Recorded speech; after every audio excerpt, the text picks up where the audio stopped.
Welcome back to Felicity Was Here. I'm Heather, I'm Melissa. And I'm Dr. Joe.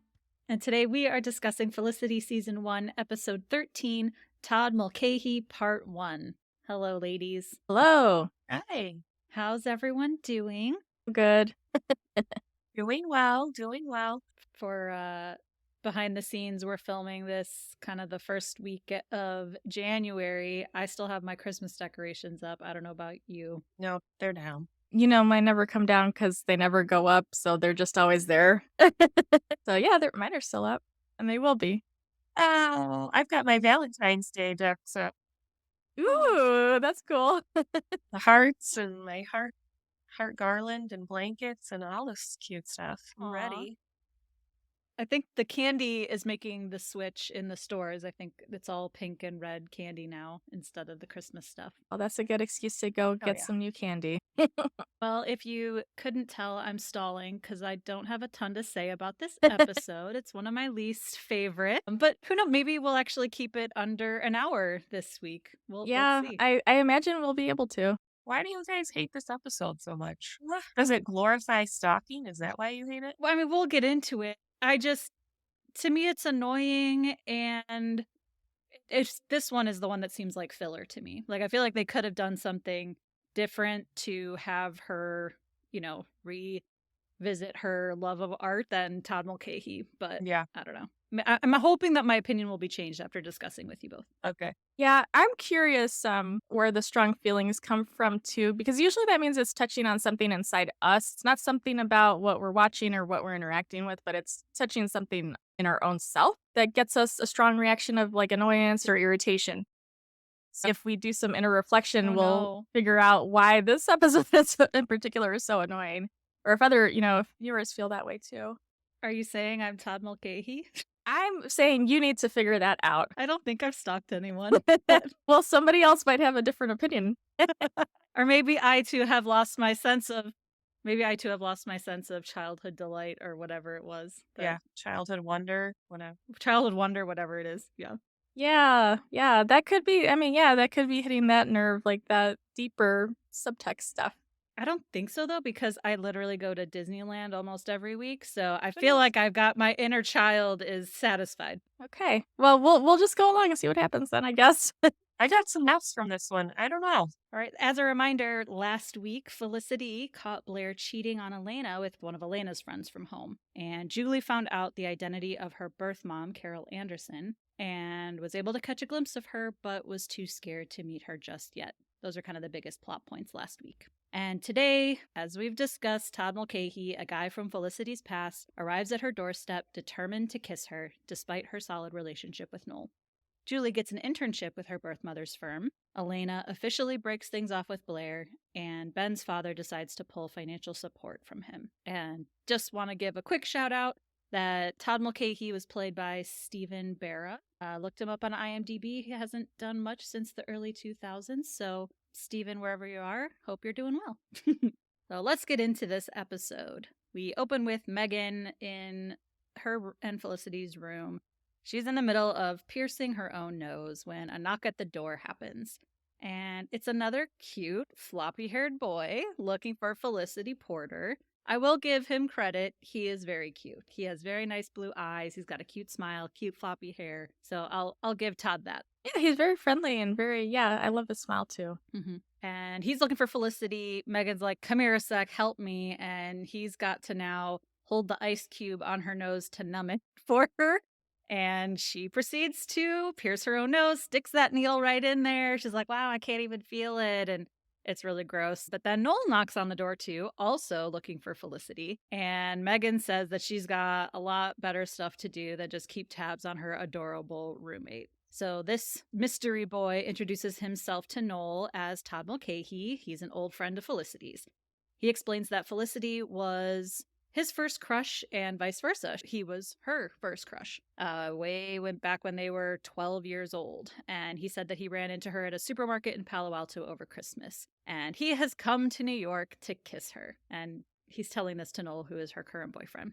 But Todd says they never kissed when they were kids, and he just needs to know what it feels like. And Megan is giggling because, he doesn't know that Noel is Felicity's boyfriend. And so she's like, look, I think you'd make the perfect couple.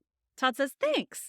But Megan says, no, I meant you two. And then we get the typical Felicity intro. So very funny. See? We'll find out now a little bit more about See, Todd. this whole episode is hilarious. That's why it's good. So you're like a really big fan, like you really, really like this one? Because I thought both of you didn't like it. I wouldn't say it's like one of my favorites. I'm just saying it made me laugh. Like, what's wrong with that? No, I like the humor. Obviously, Ben had a few funny moments that I was a fan of too. Mm-hmm. That's one of the big reasons that I laughed so much. There's a lot of good Ben humor in this one. Yes. All right, continue. All right.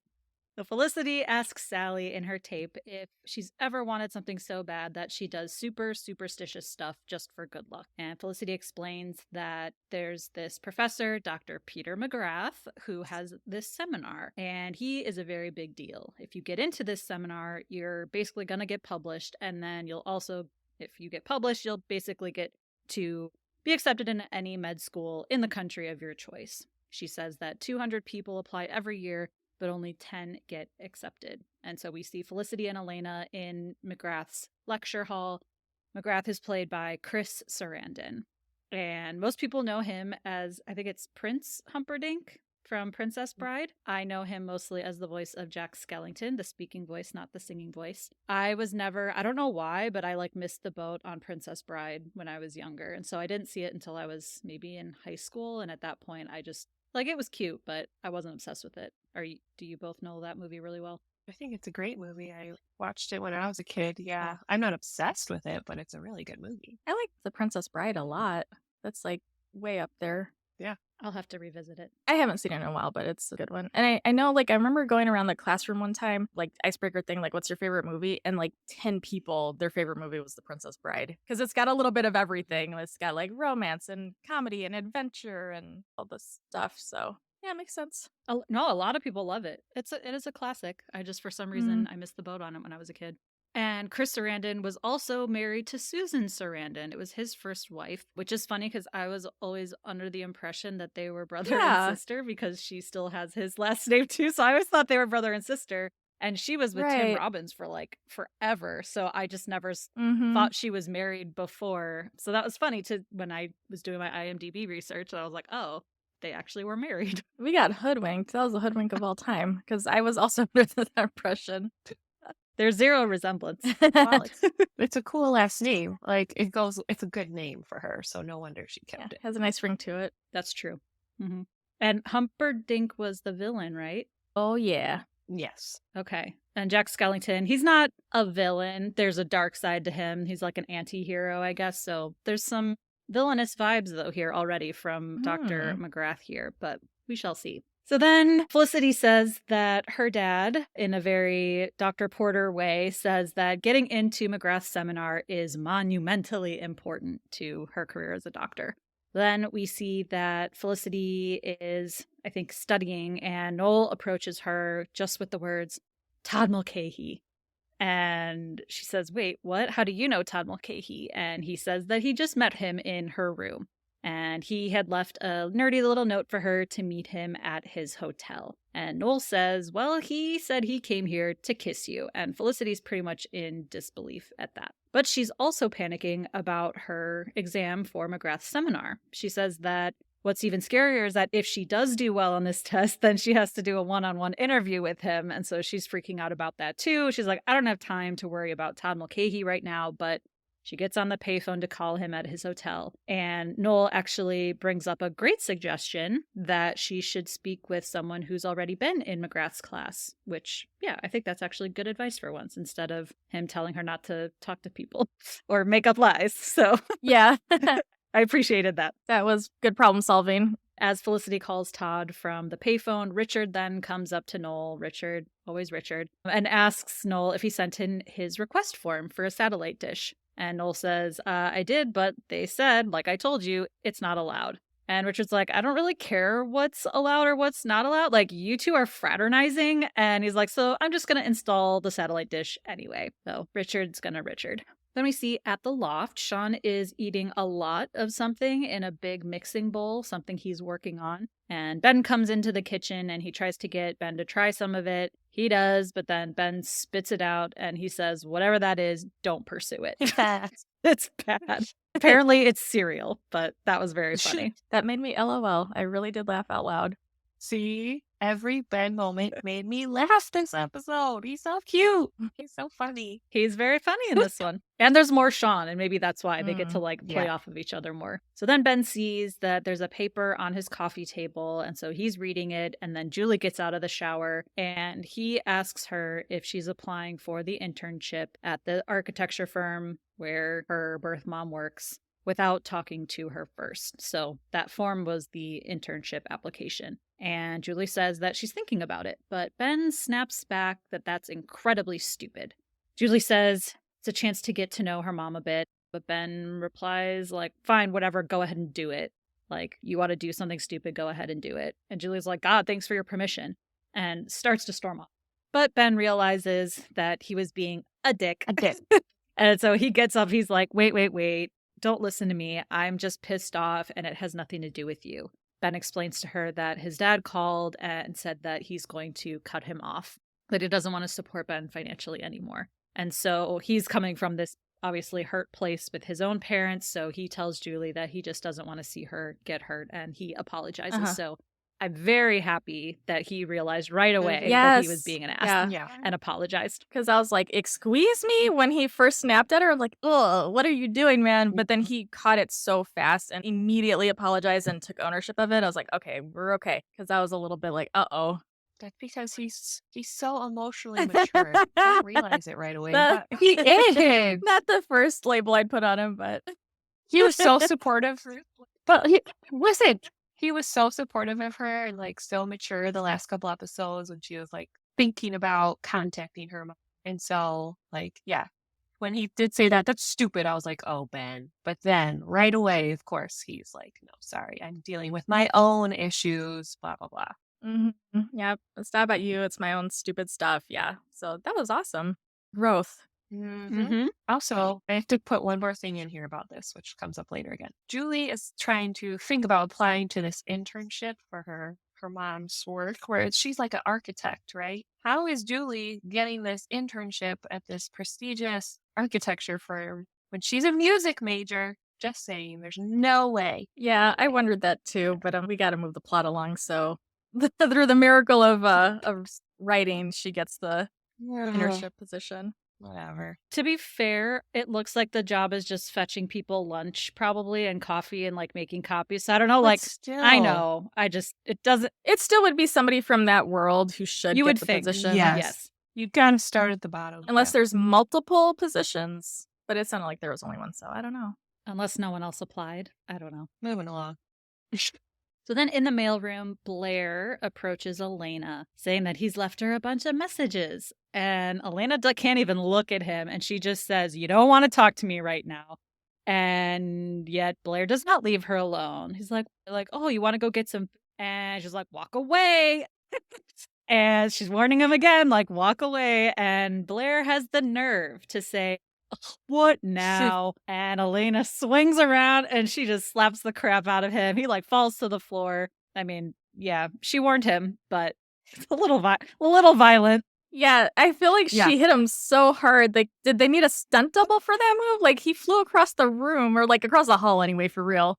Like fell into a trash can and like it was crazy. And yeah, she tells him that she saw him with Tara. And she says, stay away from me, and walks away. So, cat's out of the bag. That surprised me. It surprised me a little bit, though, that she hadn't already called him and been like, go to hell, stay away from me, like, we're done. Instead of just ignoring. Because that seems like a not Elena thing to do. That seemed very passive and just waiting for him, keep calling, show up in your face and then slap his face. Like, that seems kind of not Elena.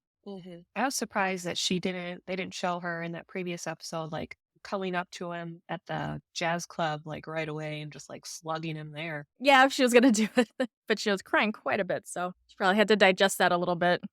Yeah, that's true. It was about her and Felicity. Yeah. I do like that it was more about her friendship. Yeah. But yes, I agree. It's weird that she has waited this long. Right. Because if he's left that many messages, it's obviously been a couple of days. It's not like just, oh, last night they went to the jazz club.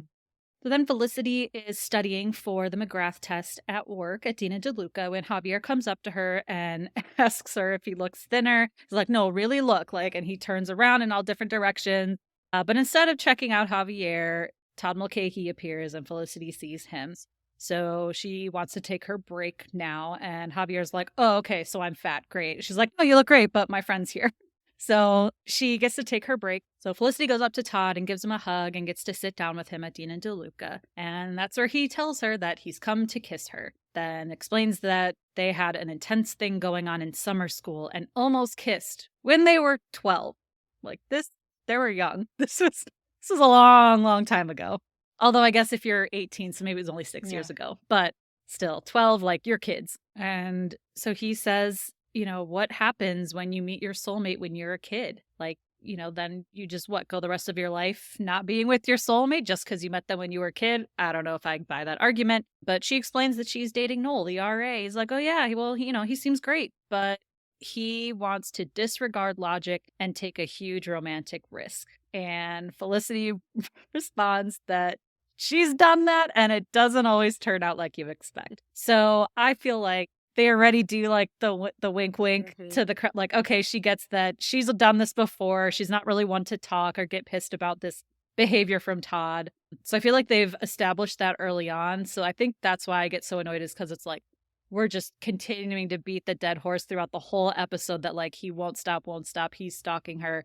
I don't know. So I start to get annoyed. I'm like, okay, we've made the joke. Let's move on. But anyway. I think the difference is, though, that they did have a real connection. He didn't just hold a bag of her blood one time and just kind of stare at her for 4 years straight.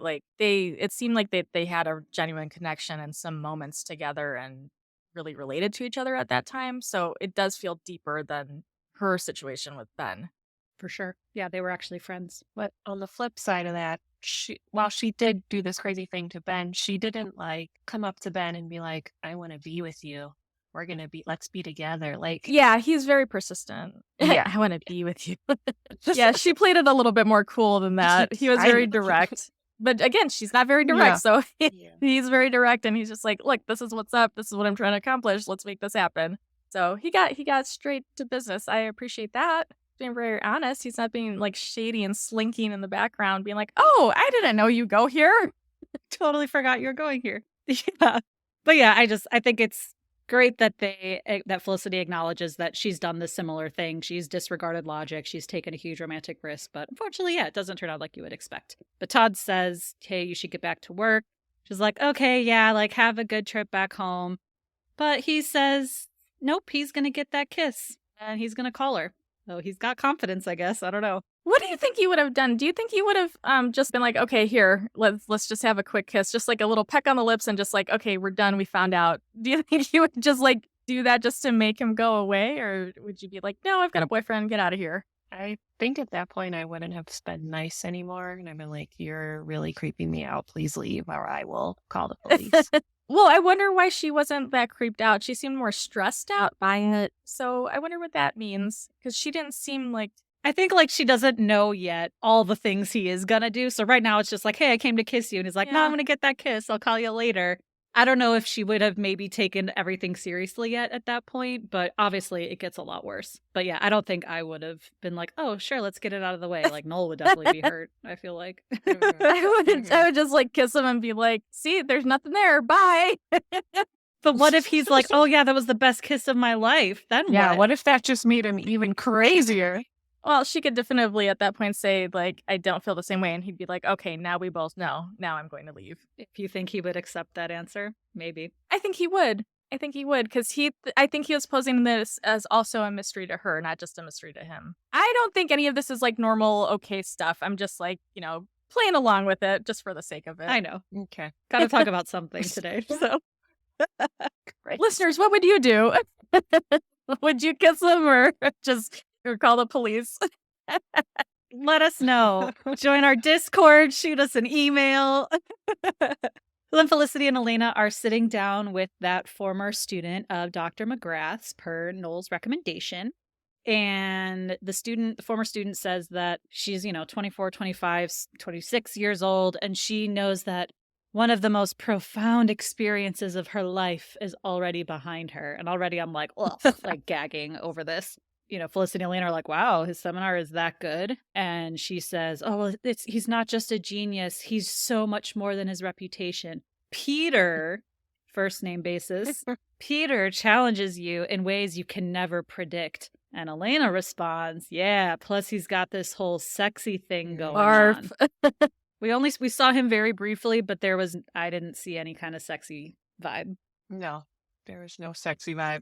I think it's like one of those like nerd crush things though. Like I know when I was in school, a couple of my friends and I, there was a professor that we had a professor crush on, but he wasn't like a super sexy, hot, like stereotypical hot kind of person. Like he was just so smart and so passionate about his work and so good at what he did that was really attractive to us. So I could relate to that. Like if they were kind of like, oh, he's so, prominent in his field and he's so smart and that's amazing to be in this genius, in the in the same room as this genius. I could see them kind of getting that vibe regardless of his appearance. I think that kind of goes a long way when you're passionate about a subject. Yeah, that makes sense. Yeah, I guess I wasn't saying appearance. It felt more just like I don't know, he seemed very cold and intimidating. Mhm. I wasn't getting a sexy, but you're right. For some people, that's hot because like Elena's kind of cold and intimidating too sometimes. So that they're on the same level. Like that's a You are correct, sir. that's a match made in heaven right there. Is it? Nope. That's a match made in jail. Well, also, she had just like come off this thing with Blair where he was like really immature and like treated her like crap. So maybe like this older man, mature man who's like got his shit together is really appealing to her at this moment. Yeah. Yeah. Mm-hmm. Yeah. Student calling him by his first name. That feels very intimate. Yes, very. For a student-teacher relationship already off the bat, just that Peter challenges you. Well, red flag. Boundaries. Immediate red flag. But the former student, did we ever catch her name? I hate calling her former student. I should have looked that up. I'll look it up. You keep going. I mean, we don't talk about her anymore. But yeah, she says to expect a tough exam and starts to give them tips on it when Felicity sees Todd in the background. He has shown up again, and Felicity goes to excuse herself, and Elena kind of gives her the side eye, like, what are you doing? Like, this is important. And Felicity's like, oh, it's that guy. I just have to go talk to him. So she goes up to Todd, and he says, I know it's probably a bad time, but he just wanted to drop something off for her, and it's a wrapped gift. So he tells her to open it, and she opens this mini New York license plate with the name Felicity on it. And he says, hey, I remembered that growing up, you could never find one with your name on it. And so he had this one specially made for her. And that is very sweet. I will admit that. That's thoughtful, yes. Yeah, it's cute. And she says, yeah, not only do I remember that, like, still to this day when I pass a toy store or something, like, I'm still going in and looking to see if they've added my name. And I'm like, Felicity isn't that weird of a name, but I guess it is maybe a little more old-fashioned. Maybe back in the day. Maybe back then it was like, because maybe everybody named their kid Felicity after they watched this. Yeah. Maybe. I mean, there was the American Girl doll Felicity. I thought it would have been more popular, but anyway. But they've got history. So it's very sweet, but she's like, look, it's really just not a good time. And not just right now, but she's got this big test that she's working on. She's got work at Dina DeLuca and she's studying, or she's hanging out with Noel, her boyfriend, who she really likes a lot. And this scene in particular, I thought he had really beautiful blue eyes and a very cute smile. So I think he is really cute and kind of gives me Noel and Ben vibes, like put together a little bit. Cause like he's kind of, It's interesting. yeah, I don't know. I was getting a little of both of them. He's like a little nerdy and a little hot. I like it. Yeah. I can't get on board with that. But then also like he's kind of sporty too. We learn He's kind a of little later. well-rounded. So it seemed like a little bit of both of them, but So that student is credited as seminar student in this episode. okay, good. I don't feel bad now. And if we do happen to see her in a future episode, her name is going to be Sabrina Briscoe, and she's played by Amy Wilson. Just in case. Okay. Love it. Okay. So Todd looks like maybe this time he really is leaving. So they say goodbye because she's like, I've got Noel, I've got work, I don't have time. But then Felicity tells Sally that she thought that was it. But it was not it. Later, Julie tells Felicity in the mailroom that Carol's office called her about the internship, that she's thinking about taking it. She's got this fantasy that her and Carol can get to know each other before she tells her that she's her daughter. So Felicity then gets this slip in the mail that says she has a package, so she goes to the front desk and picks up her package, and it's this extravagant, huge box, like probably bigger than her. It's got multiple balloons with like surprise written on it. It's obscene, basically. But Felicity and, Julie, they're just kind of like, hey, well, I'm here for you. If you need anything, let me know. So they've kind of ended that conversation with this huge, extravagant box. Then we go back to the loft, and Ben is doing calculations. So he goes up to Sean's room, which is literally like a loft within a loft. Goes up the stairs, and like he's got this open bedroom layout. I can't remember if that's the first time we've seen his like bed area. I personally would not like No. sleeping no. up there. I know there's like fence type things up, but I would always just feel weird about like falling out for some reason. And just like hearing everyone like in the kitchen, Privacy cooking, like people stuff. like, what? It's weird. Yeah. So Ben goes up there and asks Sean if he can owe him rent for a couple of months because he's having money problems.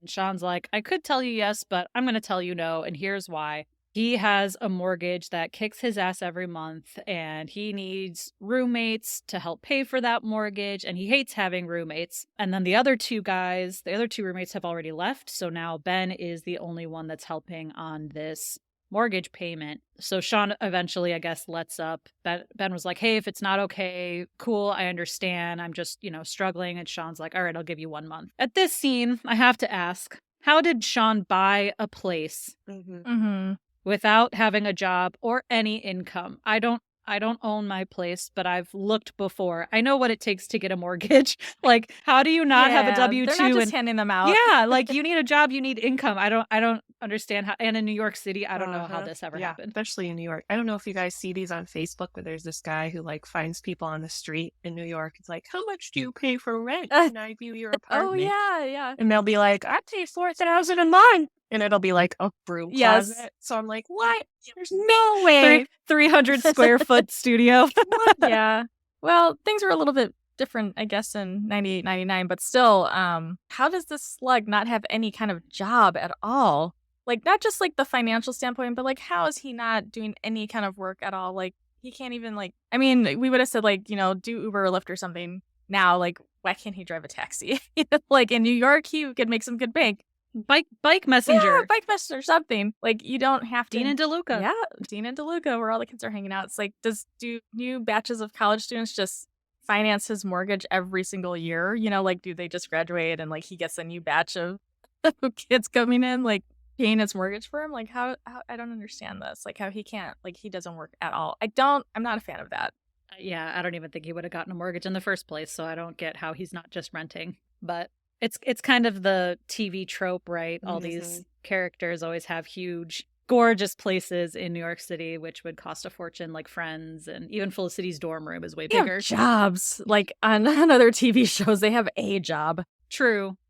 So then we go to Carol's office, where Julie has now accepted the internship, and she's getting the tour of the architecture firm from probably another admin or manager. She's giving her the tour and points out that's Carol. And Julie asks this other employee what Carol is like. And she says that she's a doll. She's like, she gave me this necklace for my birthday. So Julie's kind of peeping on Carol now. Thoughts? Good idea for Julie to take this internship? Of course What not. do you think? Foolish, Julie. I can understand why she would want to do it this way. And I can also understand why it's not a good idea to do it this way. It's just more secrets and lies type of stuff, which I'm not a fan of. I'm like super, super, super not a fan of that stuff. So it's kind of replaying out how she got there in the first place. Yeah, kind of shady. Yeah. And presumably you would get closer to her. You learn more about her and then build some trust. And then you're going to break that trust by saying like, oh, I've been lying to you, or not really lying, but I've been omitting all of this important information. By the way. And also, I mean, casting, I think we mentioned in a previous episode, did such a good job. They look so much like if you're actually her daughter, don't you think she'll see herself in you too? Like, if you see yourself in her, wouldn't vice versa be true? So it just seems like a not great idea. Definitely not. We shall see. Then back at Kelvin, Noel goes to Richard's room where he is welding something to his satellite dish. So more fire. More fire hazards, but the Christmas tree, that was the problem. And Noel's like, what are you doing? Richard says, don't be sanctimonious with me. Like, you've got your little illicit affair going on. And Noel's like, we covered this. Like, you can't have the satellite dish. And Richard says, well, if you report me, then basically I'm going to report you and your affair with Felicity. So Noel's like, what, are you blackmailing me? He's like, call it whatever you want. I'm busy. And he continues to weld away in his room. And these scenes are funny with Richard, and I know there is probably a point long term, but the last few episodes, like, I like that Noel is comic relief, but I also feel like they could give him a little bit more character development, more than just these weird confrontations and situations with some of the other residents. Like, the census stuff last week was kind of a throwaway filler as well, with the brothers and the dad and the sausages, all of that, and the vending machines. And even this Richard stuff, like, it's funny, but it doesn't really feel like it's leading anywhere meaningful week after week. It's just like, he's annoyed that Richard's got this thing over him. I don't know if you all disagree, but it's nice comic relief, but I feel like I want still a little bit more of like Noel's background in his life. Yeah, a little more meat. Yeah. I think maybe the only thing it kind of speaks to is like, how does he navigate interpersonal conflicts? How successful is he at navigating interpersonal conflicts or just problems in general? That's the only development I'm seeing, but not like his background. Yeah. Or like his hopes and dreams and fears. I sound like Never Been Kissed, the movie. What are your hopes and your dreams? But yeah, like I would want more of that too. Like, we know Elena works hard. We know that Ben really liked Trent. Like, I feel like we could see a little bit more of Noel too. I know there's some stuff coming, but Likes computer stuff. that's true. He designs t-shirts. But anyway. So then Felicity's back in her room and she's opening up the package from Todd, of course.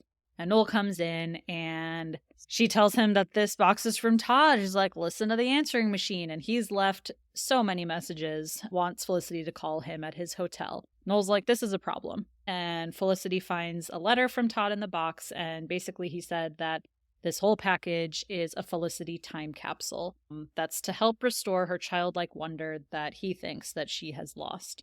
And in the middle of all this, Megan comes in. Her nose is rank. It's like red and swollen. And Felicity's like, ew, like, what's going on with your face? And Megan says that it's infected because of Todd Mulcahy. Felicity's like, how do you know Todd Mulcahy? Like, everyone knows Todd Mulcahy that she talks to. I love that joke. That episode. It's so good. Yeah. It's like, oh, Todd Mulcahy. I don't know why I always bring up How I Met Your Mother, but there's a whole episode. I'm trying to remember the name of the character. But they're all like saying, oh, I love so-and-so. Oh, I hate so-and-so. God, I have to remember now. Come on, you're my How I Met Your Mother person. I'm going to try to sit on that and think about it. I know what you're talking about. I know the actor's name. Taron Killam. Gary Blauman. Yeah, Gary. I hate Larry. Okay. Anyway, that was a tangent. So then Felicity says that she doesn't have time for Todd. She has essays to write. She's got the McGrath test. And she's telling Noel that she doesn't want to be cruel because, like, he's a little crazy, but he's not a monster. And again, the same could be said about Felicity. So that's funny. But she's like, all right, I need to talk to an expert on what it's like to be stalked. So she, of course, she goes to bed. It is and I funny. do love this so much. Like, this is funny. I 100% will support that. Before we get to their interaction, though, I will insert these behaviors that Todd Mulcahy's doing. So, like, I was kind of joking around before, like, oh, just kiss him, get over it with whatever. But these kinds of things could be described as love bombing. This over attention and like the presents, the gifts and all that stuff. And like, look at all these things I got you. And I'm so thoughtful. If it was like a nasty, abusive kind of person, they could use that as a form of manipulation. I do think he has genuine care for her and he genuinely was being thoughtful and not trying to like use these as ways to pressure her into kissing him. I think he really did he's just a little over the top kind of person. But under normal circumstances, much like Felicity, she's also over the top. Yeah, like kind of dramatic, but like this like legitimately would be you need to watch your back, like not interact with people who behave this way. This is not healthy, normal stuff. Viewer beware. So Felicity goes to the loft to talk to Ben. And she says that when she first came to New York, she was stalker-esque. And Ben laughs at that. But Felicity's like, you're laughing, but I'm in a similar situation now. And Ben replies, you're stalking somebody else? Oh my Who?" God. That made me laugh so hard because he said it so seriously. He was very earnest. It was like he really was like, wait, who? But Felicity says, no, I'm not stalking anyone. But she tells him about Todd, that he's convinced that they're soulmates. And Ben again replies, imagine that. And again, like I cackled, I think even more when he's like, oh, imagine that, because his face was also very funny. And Sean then comes into the kitchen to check on his cereal that he's cooking. And Ben, he's like, hey, how's it going? And Ben tells Sean that Felicity has a stalker. And Sean says, has or is? Again, hilarious. Like from start to finish, this scene is definitely chef's kiss. It's very funny. So Sean pulls some cereal out of the oven that he's baking, and he tells them that it's milkless cereal, that all you need to do is add water and stir it up. And then you got your regular milk and cereal. So he asks Felicity if she wants to try it. Ben's like, no, don't do it. Like trying to signal to her, like, no, you don't have to do this. And Felicity's like, sure, why not? I'll try it because she's a nice person. And then Ben tells her that he will go talk to Todd for her. He's like, where's he staying? Let me know. Like, yeah, I'll deal with it. And I think this was super interesting. I'm like, oh, Ben is here to kind of save the day again, maybe? Like, why would Ben be that overprotective over her? Like, does he think that Todd is actually dangerous? Like, I'm curious to hear both of your thoughts, like why he would offer to go talk to this guy. Yeah. Because she said she didn't have time for it, and he's hot, and that's a hot thing to do. By the way, this whole scene is my Ben's hottest moment of the episode because he's funny and he's caring and manly. It's just all good stuff. But I did think it was slightly odd that he was like, I'll just go talk to him for you. Like, that was slightly out of character, but I think they just had to set it up for the future interactions because Todd has to interact with every single person. Yeah, everyone knows Todd Mulcahy. Yeah. That's true. And like Felicity has her own boyfriend who can go talk to this guy if there's an issue. So yeah, I thought it was a little weird. But he's here to save the day. He's going to go talk to Todd for her. And so Sean gives Felicity the lactose, which is the name of this milkless cereal, and she spits it out. So, yet again, no good, and he should not pursue this. Yeah. But, going back to this confrontation thing, I mean, look at how effectively Noel is confronting Richard. How far is he getting with that? Like, can he get the job done if he confronts somebody? Like, nah, not all the time.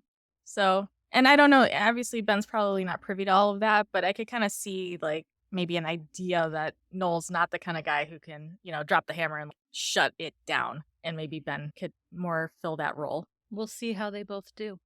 So Ben goes to the hotel, knocks on Todd's door. Todd opens up. At first, Ben, before Todd opens, he's like, Todd Mulcahy, I need to talk to you. Open up. Like he's ready to be tough. And Todd opens the door. They both look at each other for a second. And then they're like, dude, what's up? And they're broing out at each other. Like, what are you doing here? And so Ben goes into the hotel room. So we don't know why yet, but apparently already know each other. Then back at Carol's office, she is on a call and Julie brings her some lunch. So she kind of sets it down on her desk, and as she's walking out, Carol gets off the call and she says, Julie, I'm Carol. Like she introduces herself and asks her if she's going to share the food with her. She's like, did you eat yet? Julie says no. So she's invited now to share a meal with Carol. So Julie pulls up a chair. They start chit-chatting. Carol asks her about college. Like, are you an architecture major? She's like, no, I'm studying music. I play guitar. And Carol says that she also used to play guitar when she was younger, that she was good at rhythm, but she can't really solo. And Julie says, oh, really? Me too. Then Julie asks her if she's happy being an architect. She quickly finishes that sentence because it's a weird question to ask a higher up in a company, like, are you happy? So Carol explains, like, yeah, the job can be a slog, though, trying to get all the deadlines done. But then she shares that she's married and has kids. She's like, I don't mean to brag, but they're two of the greatest kids on the planet. And she shows Julie a picture, which Julie looks at and kind of hands back to her. And I just think that must be a punch to the gut for Julie. So much ouch. Yeah. Mm-hmm. Yeah. I feel really bad for her. But also it's like, maybe this is why this wasn't a good idea, right. Yep. But it's sad. Because now she's probably thinking maybe at first she could justify it, like, she just doesn't want kids, right? She wants to be this high-powered career woman. But now she knows, like, she does have kids and she's married. So, yeah, that's got to be upsetting. Then Felicity and Elena are studying probably for the McGrath test. And Felicity, all of a sudden, in the middle of Elena's method with the M&Ms, Felicity gets a rush of confidence. She's like, yeah, we're going to do really well on this McGrath test. And she's like, I'm sure this will pass, but right now I'm confident. And then Ben walks up and kind of crouches down next to Felicity and says that he and Todd used to party together, that they used to skateboard together and they had a lot of fun. He just never knew his last name. But he's like, yeah, it's Mulcahy. And Ben proceeds to say, like, hey, yeah, maybe just let him kiss you. He's a good guy.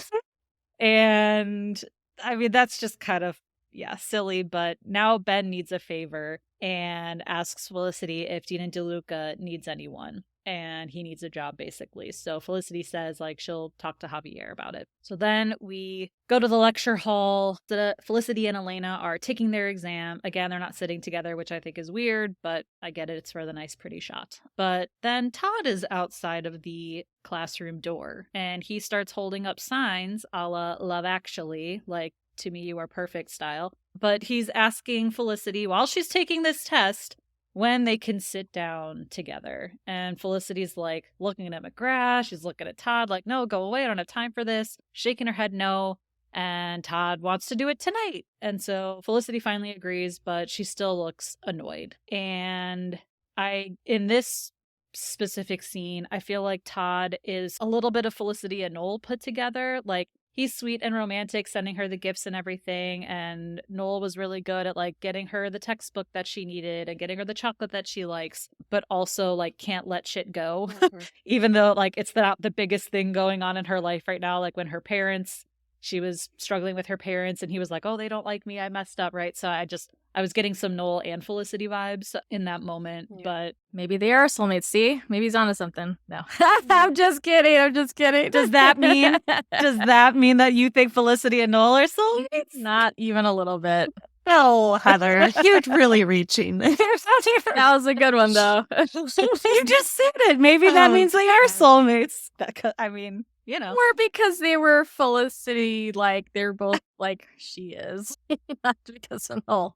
That was a good try, though. I mean, you said it, not me. You know what? Todd pissed me off in this scene. He was doing too much. Like, okay, so he's trying to get her attention, whatever. He knows school is important to her. And this is like a super important exam. And he's like in the window, like, oh, when can we meet? Like, dude, she's taking this really fucking important exam. What is your problem? Yeah, like you are mentally unwell. He could have just waited outside the door until it was done and just been like, hi, it's me again. And just not distracted her while she's actively taking this huge exam. Yeah. Yeah, I did not appreciate that either because it's really disrespectful of how seriously she's taking this whole exam and, that position she's trying to get. So that was messed up. That was definitely messed up. And if they really are soulmates, then he would have known that. And he wouldn't have to try so hard. But again, I did see parallels, though, with the finally episode when she's taking her finals and Noel is like in the window like, oh, we need to talk. I mean, he had a better reason because his great uncle did die and he had to leave immediately. Like, he couldn't wait. But the scene, I again just had some parallels there with Noel in the past. Not saying it's right in this situation. I agree, Todd is annoying and I'm over it. But then we go back to Dean and DeLuca, and Ben is getting interviewed by Javier, and he doesn't have any prior food experience, but he thinks he'd be good at food service. And Ben explains that he also worked in the skiing section of a sporting goods store back in Palo Alto. And he's just like, look, do I have any chance here? And Javier's like, oh, no, just kidding. I love you. And I mean, Javier's so cute in that scene. And he really does love Ben, like, throughout the whole series. And there's some value to this episode. There's more Javier than we usually see. I'll take it. Very true. Very true. But yeah, Javier loves him. And he's like, can you start tomorrow? Ben's like, tomorrow? Yeah, sure. And he's like, do you have an aversion to wearing a black hat? And Ben says, do I have to wear it? And I think this will be a running joke throughout the show, right? That, like, he never wants to wear the hat. And I feel like it's only because he has to. Like, if it was optional, he'd probably just wear it. But because he has to. But he's also got all that great hair. Like, why cover that up? You can't cover that up. No, that's That's a shame. You can't do that. Then back in Kelvin, Noel is passing out new floor calendars and, of course, approaches Richard's room, who is hosting a huge pay-per-view fight night party, full of cigars in his room. But Noel just lets it go, despite being pissed off with Richard, because, he's essentially blackmailing him now. I still feel like it can't be that against the rules to date an advisee, but maybe I'm wrong. I feel like dating an advisee, is way less of a offense than all the things Richard has done. Yeah, I feel like this could have all been avoided. Yeah.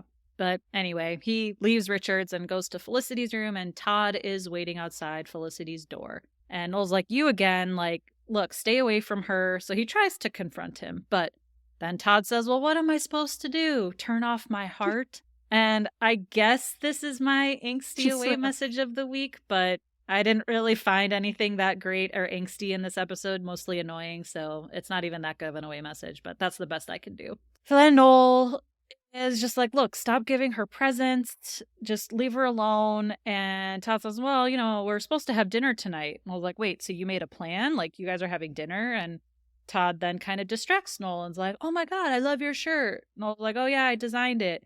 But, he's trying to get back on track with the confrontation, but then Todd asks, well, what program did you use? And they start to geek out on technology and Photoshop, and Noel's having some weird issue, and Todd's like, oh, I can probably help. So then, the confrontation doesn't go well with Noel. So then Julie, Ben, and Elena are all eating together, and Julie is telling them that she likes Carol, that she thought she'd be mad or like burst into tears all the time, but she actually likes Carol. And I do think it's interesting here that she doesn't mention anything about Carol's husband and kids. So I don't know if she's like still trying to have this idealized vision of like what their relationship is going to be like, and then not. Yeah, like the fantasy. And like have her friends believe in that fantasy too. I don't know if you all caught on to that. Yeah, I think maybe that's something that she would maybe talk to Ben about one-on-one and not necessarily like out in public, having lunch or dinner, whatever they were doing with Elena too. Like, it's just kind of, that could be awkward. But she's probably still like processing it too, because not only did she like find out, she thought, oh, Carol didn't want to have kids and now she does, but now she's found out she's got these half siblings, so that's like another big part of it. Yeah, so she's gonna get to know her mom. Is she gonna get to also know her half siblings at some point? Like, it's the layers are growing. Yep. And Elena basically says, that's great, but you still haven't told her about you. And Julie says she has not. And Elena says something very Elena. She's like, taking this job is whack, which is a very 90s terminology too. And, Elena's always going to be blunt. So she turns to Ben and basically asks him, why haven't you talked some sense into her about this? Like, this is crazy. And Ben's like, I'm just trying to be the supportive boyfriend. Am I being supportive? Julie's like, you're being very supportive. So everything's hunky-dory. But then Ben says, Julie, we gotta go. As Blair sits down next to Elena. And they skedaddle quickly. It's so funny, though, because she's like, I'm still eating. He's like, no, we have to go. And then she sees where she's like, I'm full. So she said it very quietly. It was like the cutest little, I'm full. And then they get up and go. That was perfect. Oh. And Blair asks Elena for a chance to hear him out. And I guess he says that he just wanted them to work out, that she can disappear, I guess. Like, she's got all this work to do, and he's left wondering if they're even still dating. And Elena says, well, thanks for asking if we're still together before boning my best friend. And Blair explains that they never slept together. But Elena replies, well, you should, because that way I know you're sleeping with a bitch and she's left unsatisfied. Damn. Mic drop. Just perfect. I want that to be my away message. That's so good. Yeah. Oh, that was great. Yeah. I don't know. What do we think of Blair's explanation there? That was cheap. That was not sufficient. He can do better than that. I mean, he's a smooth talker. So I don't know why that was the only thing he could come up with. That was insufficient. Or like own up to it. Be like, look, I made a mistake. I don't care about like, I care about you. I don't have those feelings. Like, you're the reason. Right. Yeah. Yeah. Blaming her basically. Like, it's your fault I cheated on you. Come on. That's the opposite. once again, he knew what she was like from the very beginning, that she was focused on her studies and she wasn't into dating that much, but he knew all of that and he's still blaming her for it. It's ridiculous. Yeah, it's not a surprise. It's not like she switched it up on him, like she was really into it and then just kind of fell off. Like she was always like, Mhm. I don't have time for this. Get out of here. Yeah, she stood him up at that Chinese restaurant, and yet he still kept pursuing her. So yeah, she's been up front the whole time. Terrible. Then in Noel's room, Felicity comes in and finds Noel and Todd are laughing together and hanging out, and they like kind of both look up at her at the same time. Like, what is Todd Mulcahy doing here? And Noel says that he got Photoshop running on his computer. And Todd asks Felicity how the test went. She's like, fine. Noel's like, oh yeah, how did that test go? She's like, fine, Noel. Like, why didn't you ask me first? You're my boyfriend, right? And Todd just says, like, yeah, I came to pick you up for dinner. She's like, no, let's just meet there. And I was getting some throuple vibes. Like, I feel like if this show was made today, it would have been like, maybe this trio could work. That's an interesting idea. And I say, Felicity, go for it. Yeah. So then she changes in her room for dinner, and Noel comes back in. She asks him how she looks. He says beautiful, of course. She's like, ugh, no, that's bad. And so she changes again. She's like, I want to look below average, because yeah, she doesn't want to dress up for Todd. So Noel then now says that Todd's a good guy, and is like, gotta give him credit for trying, right? Like A for effort. And he says that now he thinks it's nice of Felicity to go out with him, because most people would just blow him off and be cruel. And he's like, I probably wouldn't be saying this if I weren't so confident in our relationship. And I'm like, okay, Noel, like you were freaking out before. Like, who is this guy? You need to leave. Leave her alone, blah, blah, blah. So somehow Todd has charmed yet another person being on his side. And Felicity's like, look, I just want Todd to go home. And then Julie knocks on the door, comes in, asks if Elena's called. Felicity says no. She's like, oh, well, Blair showed up at Dina DeLuca, which is Ben's new place of employment. So just didn't know if you'd heard from her. And Noel asks Felicity, wait, Ben's working at Dina DeLuca? Felicity says, yeah, it was Todd's idea. And I was like, I hate that guy. I love that. And that was funny, because when it's about Yep. Ben, now he's pissed. Oh, my God. So then Julie says that she left Dina DeLuca before Elena had the chance to hit Blair again. So she just doesn't know what's going on. And she's like, where are you going? Felicity says, oh, I'm off to meet my friend Todd for dinner. And Julie's like, oh, I like Todd. He came over and cooked chicken for her and Ben. And then they rented the movie Seven. And yet again, now everyone knows Todd. And she says that Todd thinks that Julie should send Carol the tape. Felicity's like, wait, why are you listening to this guy that you just met? And Julie's like, well, he seems like a cool guy. And Noel says, yeah, well, you're not his target. So he asks Felicity before she leaves to confirm, like, you're not going to fall for this guy, right? And she says no. So yeah, I think this is also why I'm annoyed, because we have been harder on Felicity. Like, yeah, this is nuts behavior. She shouldn't be doing this. I think it's weird and interesting, I guess, that everyone is now on Todd's side when, like, literally everyone before thought Felicity was a crazy person for doing similar stuff. So I think maybe that's why I get so annoyed too. It's like, yeah, we know that Felicity's behavior is crazy, but now they're all supporting this guy, like, when they should be supporting their friend in feeling right. like, I just want this guy gone. And now they're all like, yeah, you should kiss him, whatever. So I think that maybe that's why I get annoyed. That's just part of the shtick of the episode. I think there's some critical differences, though. I know. Besides that, I mean, because like for Julie to be like, oh yeah, he seems like a nice guy.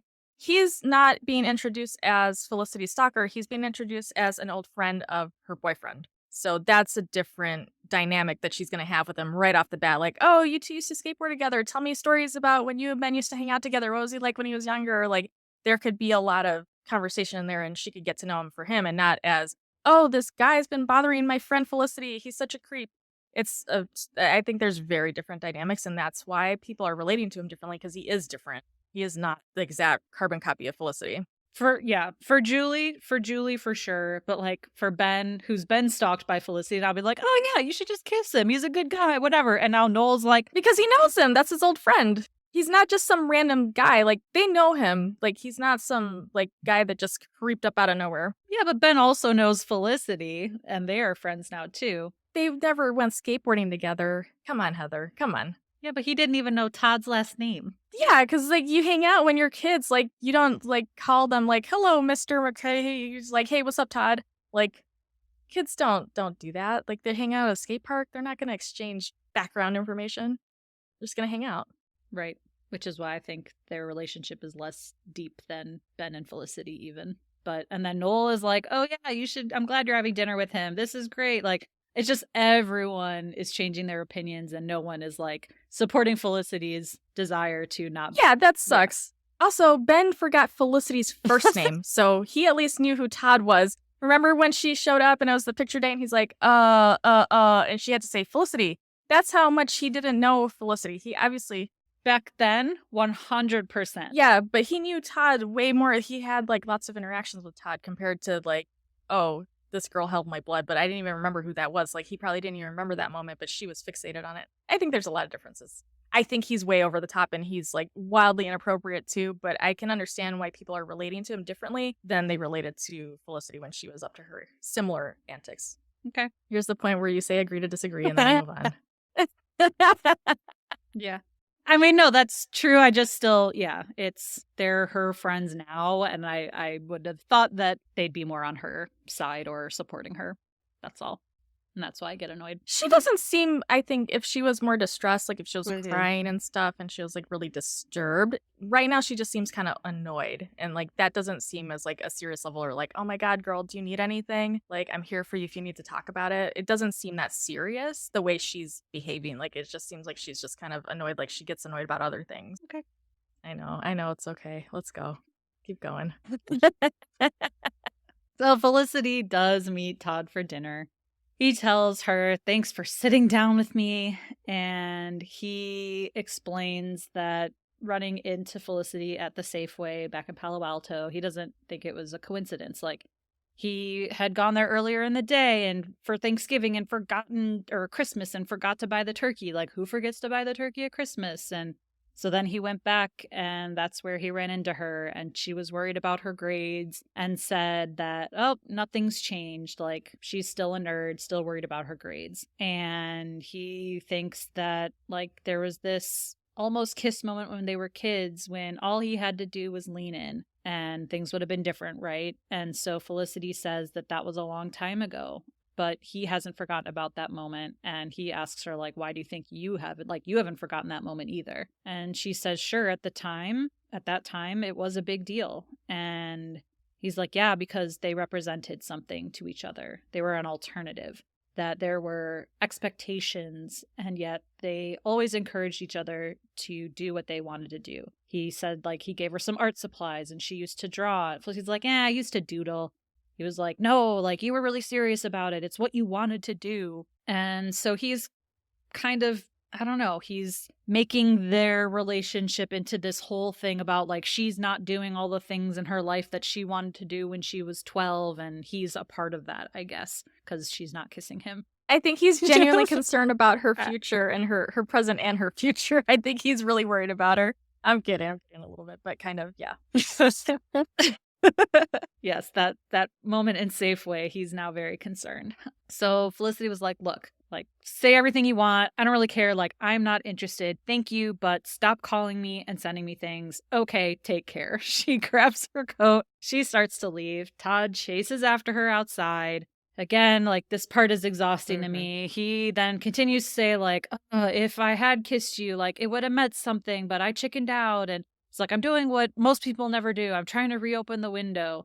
And she's like, you're nuts. And he's like, look, like, we'll just know in a second. If we kiss, like, if there's electricity, then we can run off together and do whatever we want to do. And she says, well, how do you know I'm not doing what I want to do already? She's like, goodbye, Todd. So Todd's like, okay, fine. I may have lost this battle, but we will kiss. And I might be down, but I'm not in any way out. And as he's kind of walking backwards, stepping into the road, he pulls a Regina George and gets hit by a bus. And then we get to be continued. That's the end of that episode. That was pretty. That was really awful. That was not a cool thing to see. I didn't need that. They really showed you a lot. And I do remember back when I Yeah. first saw the episode ever, I do remember being like shocked that happened.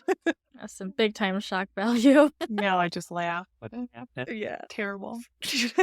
And so, yeah, I mean, I get the point of Todd Mulcahy that, like, he represents her hopes and her dreams for when she was a kid, and he's kind of there to remind her of her other passions outside of medicine and what her parents have wanted for her, and how we, like, lose sight of some of those things as we get older. But, yeah, overall, it's just the constant, like, no, we have to kiss, no, we have to kiss, no, we have to Yes. kiss. Like, it's exhausting. And at first, it's funny that, like, she's getting back a little Taste of bit her of own the medicine. same stuff, like, you know, Yeah. she's Yeah. a taste of her own medicine. Like, it's biting her in the ass now. It's funny at first, but then it starts to get a little annoying to me. But I will reserve my final judgment until after part 2. But this is my least favorite Mhm. episode so far. It feels like a bit That's of a fair. mid-season slump to me, but maybe you all I definitely disagree. don't feel as strongly about it as you do. But it's not. It's true. I always skip these I episodes. think if I I'm feel like I rewatching. do too, but when I watched it again this time, I was like, no, this is very funny. Like Melissa was saying, there's a lot of really good humor in it. And I don't think it wasn't just about like hopes and dreams. It's kind of like that like sliding doors. Like what if you said yes instead of saying no? Like what if you went left instead of going right? Like like that question mark. Like what if I had made this one decision a long time ago? What would my life look like now? Like that kind of parallel universe. Like that's what I kind of take away from it more than just not necessarily that. Just like how different can our life be just based on one decision here and there? You know, I think about that stuff all the time. That is a great movie. Oh, I was just though. gonna say, Sliding I Doors. love that movie. It's fantastic. Perfection. Mhm. 10 out of 10.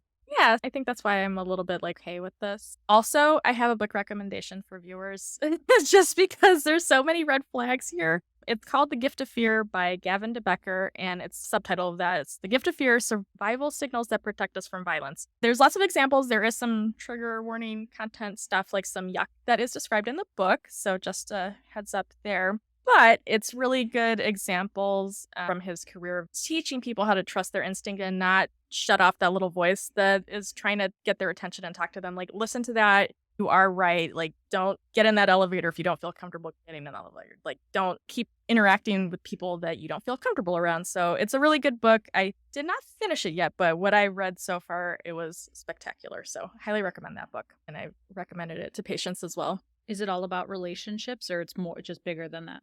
It can be bigger, yeah. Like there's one part where somebody was trying to start a business with this couple who own their own business. He had a business idea for them and he wanted to collaborate them and he wouldn't drop it. Or like somebody that stalking a radio personality wanted to interact with that person. So it's not like all about romantic relationships. It's just like any relationships that we can get into, any interactions we have with people. How do we keep ourselves safe by listening to our gut and setting hard boundaries and sticking with those boundaries and not falling for the traps that these people set that make us turn down the volume on that little voice that's saying like, this isn't right. That's my little serious tidbit for this because there are very problematic behaviors from him.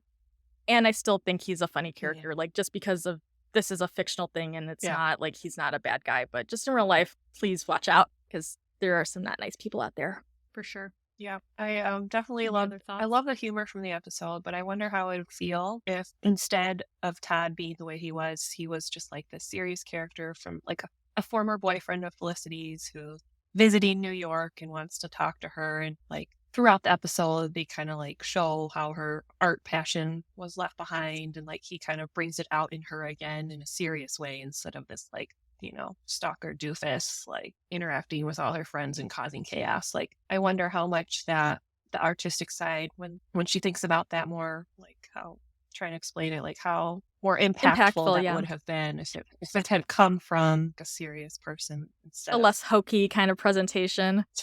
Yeah.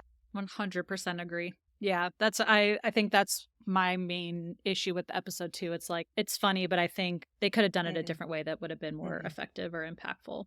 But we'll see. Again, there's a part 2 to this. Maybe I will change my mind after next week. So we've got to see what happens to Todd Mulcahy after the bus hits him. Hay counter this week. We had 17. So lots of hays, obviously. Todd Mulcahy is meeting all kinds of people. He's got to hay everyone. So no surprises there. But thanks everyone for joining. Let us know what you think about the episode. Maybe we're wrong and there's something we're missing here. Maybe I'm wrong, I should say. I was going to say, Melissa and I picked on so many gems.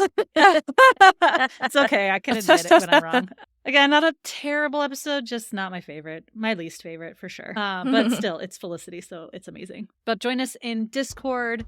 Follow us on Instagram, TikTok, Facebook, anywhere you get social media. Shoot us an email. Let us know your thoughts. We will see you again next week. Bye.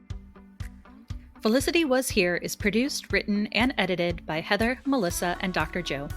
You can find us on Instagram and TikTok at Felicity Was Here Pod. If you're enjoying the pod, please leave us a review and help us spread the word. We appreciate you and would love to hear from Felicity superfans like us. So send us your feedback, ask us your burning questions, or just say hey at felicitywasherepod@gmail.com. We may even read your note in a future episode. Talk to you all next week.